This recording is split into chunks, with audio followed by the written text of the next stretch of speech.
Hi guys, welcome back to my channel. It's your girl Ashley. But I'm here to talk to you guys about what do you need to start Troops for Transportation. Okay, so let's get it. First of all, what is Troops for Transportation? Troops for Transportation is a CDL program that is offered through the military. So if you are active duty military in any branch, or if you're retired military any branch, I think this could also go to military spouses, if I'm not mistaken, from what I did on my research. Depends on if you give your GI Bill to your spouse or your children. They can also take this class as well, from what I'm tracking. But the CDL school is a great program for people who want to get their CDLs and who want to drive trucks. So what do you need to start CDL school? Now, if you're a veteran, you can use two programs that will pay for this training, which is VRNE or your post 9/11 or your GI Bill. So all those programs will pay for your CDL schooling. So you just got to figure out which program best fits you. I used VRNE last year, so I'm using my post 9/11 for this class. I would have used my VRNE for this, but it would have taken me too long to get a new caseworker and all this other stuff. And GI Bill is really fast. Like, you just pick a school and you basically in the door. I literally signed up and was in class within a week. So it took me more than a week to actually get started, but they was already like setting everything up like the day that I called them. So I'm gonna go over some things that you need to know in order to get started and what to expect. And yeah, let's get into it. So this program is also for active duty members as well. I know in the Army it's called CSP, your CSP program. When you're getting ready to get out and transition, you can use this as your CSP. I don't know what the other military branches calls the transition phase, where you get to go intern and do all this other stuff while you're on leave or whatever. But yeah, you can also use this as your CSP for Army or transitioning any military. So this video, I'm gonna talk about what's gonna come in your email and what they're gonna require for you to get before you get started. And then I'm gonna do another video about what to expect in week 1 and week 2, because week 1 and week 2 are online. And then I'm gonna do a third video about the last 2 weeks, which are hands-on training somewhere, depending on where you live. Where I live in Hinesville, I have to go to Fort Moore, formerly known as Fort Benning.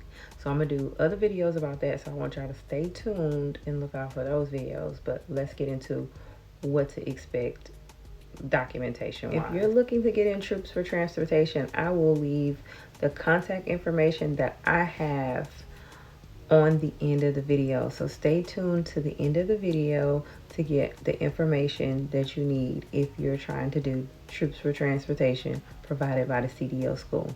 Okay, let's get into the video. You can sign up by phone, you can sign up request through email, and you can also sign up online.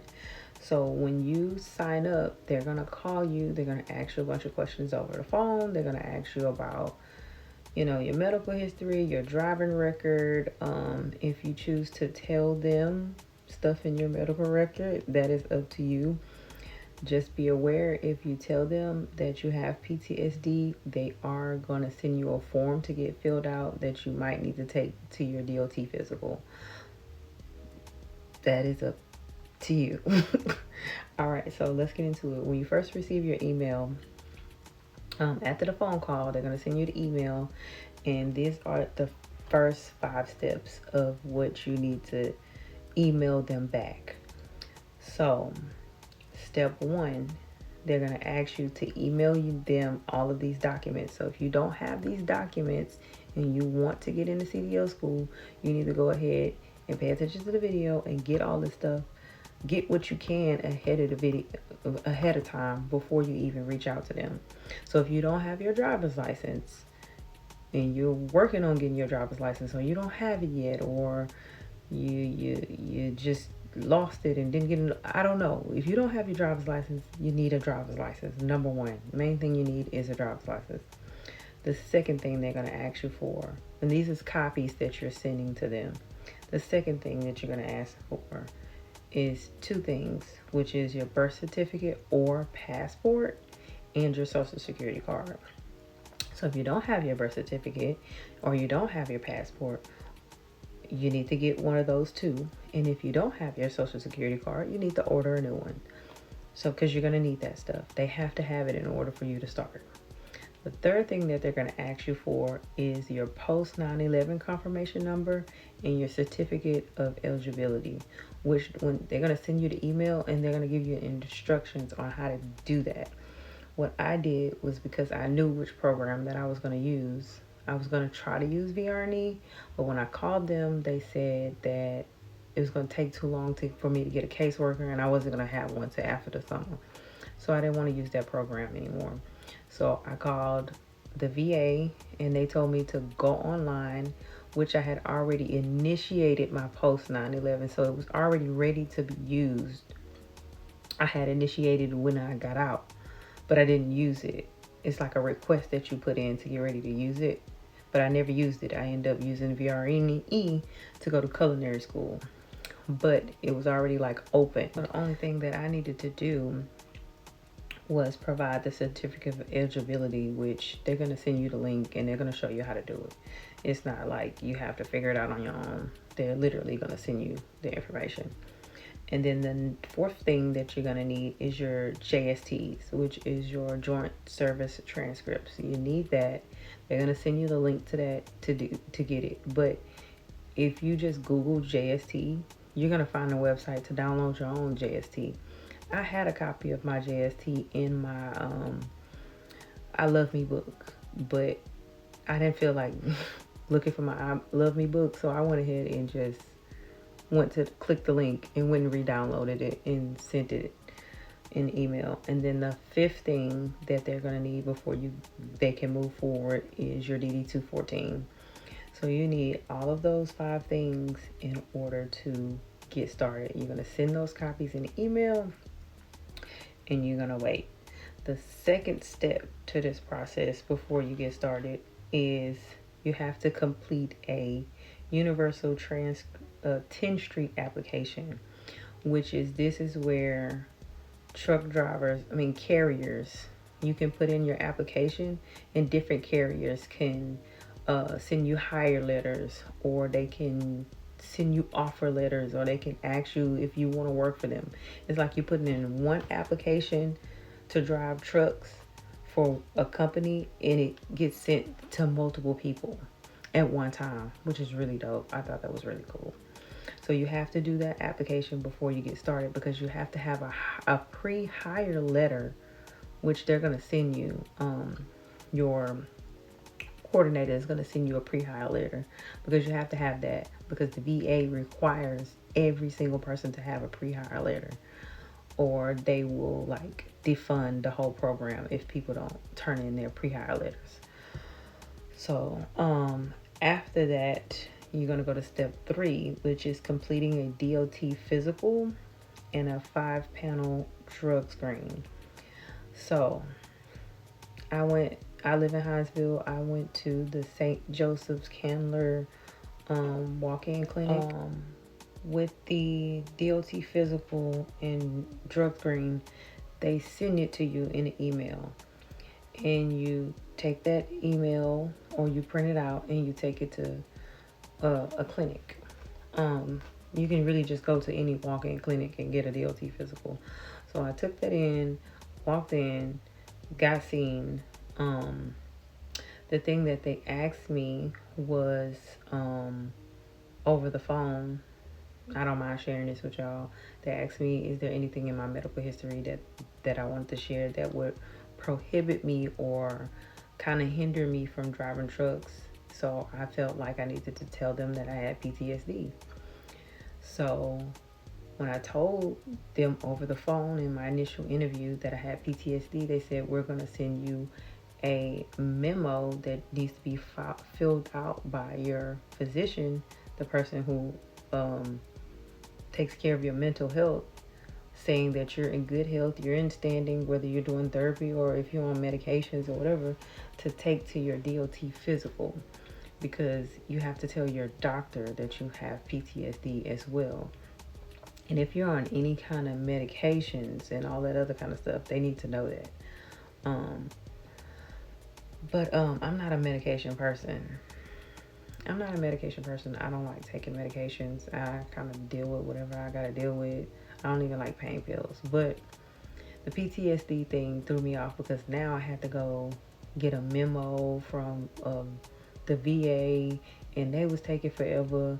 And then I was like, forget it. I'm just gonna go to the physical place. So I go to the physical place. I talk to the doctor.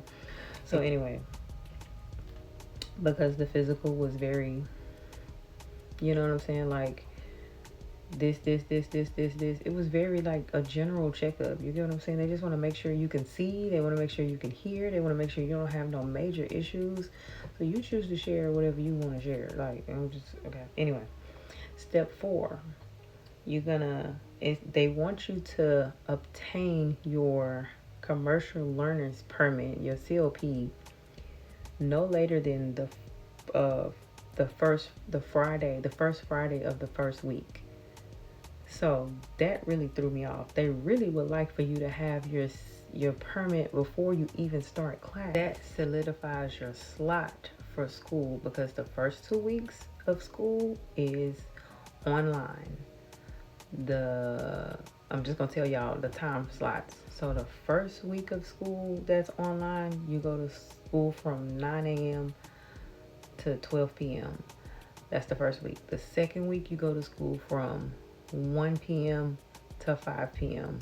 And then those Fridays that you're in those 2-week online classes, you go from 11 to 3. So you got wiggle room in there to take your permit or whatever. But they want you to have that permit no later than that first Friday, so you can be slotted in where you're trying to go. The longer you wait, those slots fill up, and you'll have to start class the next Monday. They start classes every single Monday. Every single Monday, there's a new class. So you got to get in where you fit in. I was really like confused on how y'all want me to get a permit, and I know nothing about truck driving. So when you get enrolled in the class, so they open up the classroom for you, and you can literally go in there and you can study the material. You can take the practice test. You can test yourself. There's also an app that I'm gonna put on here. I started using it before I even studied in the material, and some of the questions in general knowledge are basically kind of like general knowledge, but the app didn't really help you. It's okay, you can use it, but I end up not using it. I used it for like a day, and then once I actually went into the classroom, I started understanding better like what I'm studying for and what I'm looking for. And yeah, so I had already was studying before class started. Then when class started, I just had so much going on that week that I was struggling to find time to go take the test. So I actually didn't get the test done until that Friday in the first week, I think, or that Thursday. And then guess what? I end up, by the time I got my permit turned in, they told me the class was full. So I didn't start the Monday that I was supposed to start. I started the Monday after the week that I was supposed to start, which it all worked out. Once I got my permit, which I would the permit consists of three sections, which is general knowledge, air brakes, and combination vehicles. The easiest is general knowledge. Air brakes is the questions will trip you up. And combination for me was the hardest to retain, but it's not hard to retain at all. You just gotta study, and they're gonna teach you how to get through the test, how to answer the questions, because the questions are really all about wording. They will word one thing one way, and literally the next question they'll ask you the same question, and it'll make you think that there's a different answer. They will word it different, but it's the same exact question. So the questions will trip you up every time. But those are the first things that they're going to ask you for initially. So if those are things that you can get ahead of and go ahead and get, then go ahead and get it. Also, in the class, if they ask you if you want to do hazmat, just go ahead and sign up for hazmat. It's not gonna, hazmat class is one day. You take it on the last Friday of the second week of the online class, and it's literally, it starts at 1, it's over at 5.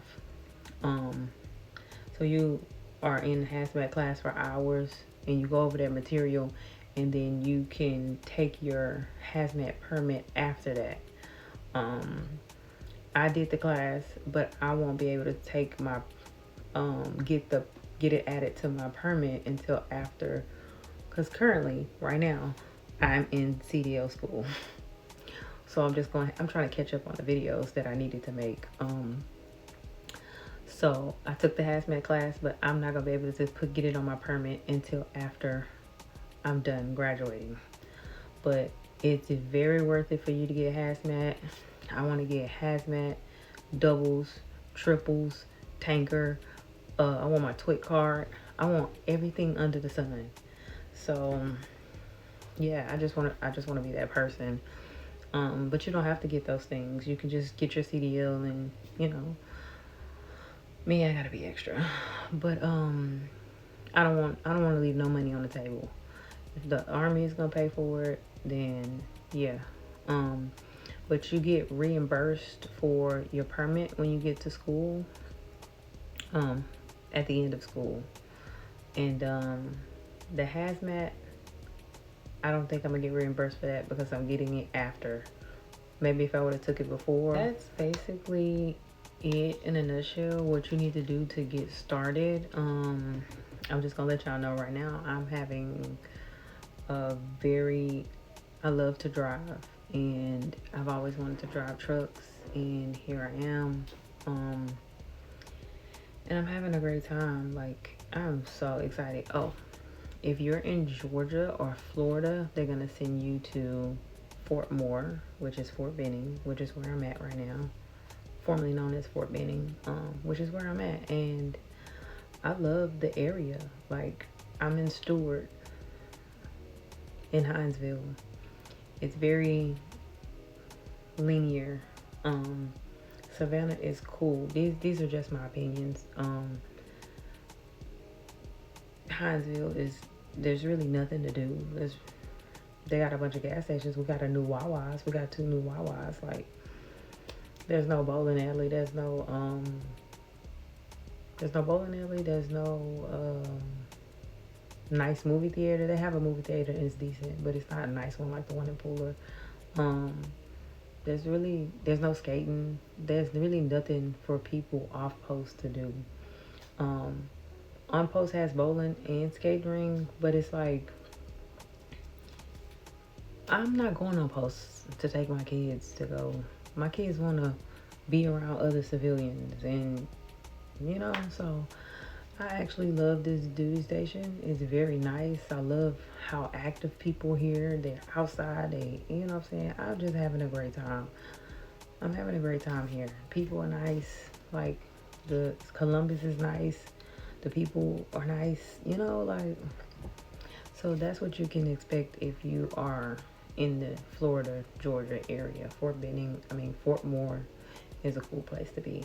But that is the end of this video, and if you stay tuned, you'll get the information at the end, and then come back so I can tell you about week 1 and week 2 online, and then the last 2 weeks. So a couple different videos, and then I'll probably do like a last video where I wrap everything up. But yeah, y'all subscribe to this channel if you haven't, and because I don't know what kind of stuff I'm gonna be posting. I'm bringing content from everywhere. Anything you want to know, I'm posting it. All right, y'all be safe.